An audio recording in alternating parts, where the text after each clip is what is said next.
Auf'm Heimweg vom Wurstmarkt von Hans Glückstein.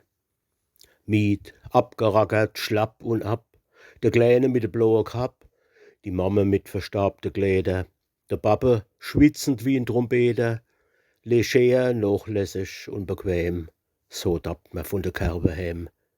Die Ohren voller Krach und Summe, voll Orgelgraunze, Musik brumme, die Aare voller Staub und Sand, die Gorgel wund von Dost und Brand und die Visage vom kleine Grutze verschmiert von lauter Gutzelschlutze.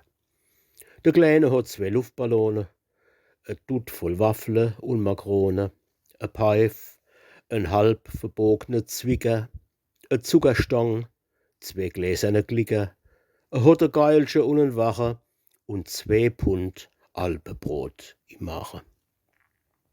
Die Mamme schleppt wie 'n Esel auf sich e Stennerlamp für 2,50 Mark, 2 Kämm für Bubikopffrisure, echt imitierte Nippfiguren, 2 Kokosniss, e Zahnbürstkästel und 6 Paar gelbe Magonäschtle.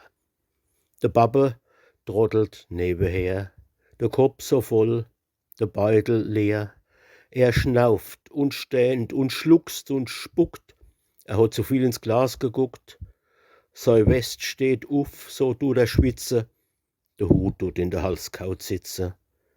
Der Weihgeist aus'm letzten Glas, der schmeißt ihn beinahe auf die Nas. Auf einmal wird's ihm halber schlecht. Die Mamme denkt, na, des wird recht, und schmeißt am liebsten dann dem Trop die Stennerlamp da an den Kopf. Er stolpert, räuspert sich net schä, verwechselt beinahe noch sei Bä. Die Mamme schennt, der Kleine brillt, der Pappe wird erst bes und wild. Doch wie er an sein Gaume dann kriegt's bald 2 Geschmäckel dann und wann. Sei Ach wird wieder hell und selig. Er wird da wieder wach und fröhlich und brummelt wie a alti Kuh. O Pelzer Kerbe, wie schä bist du?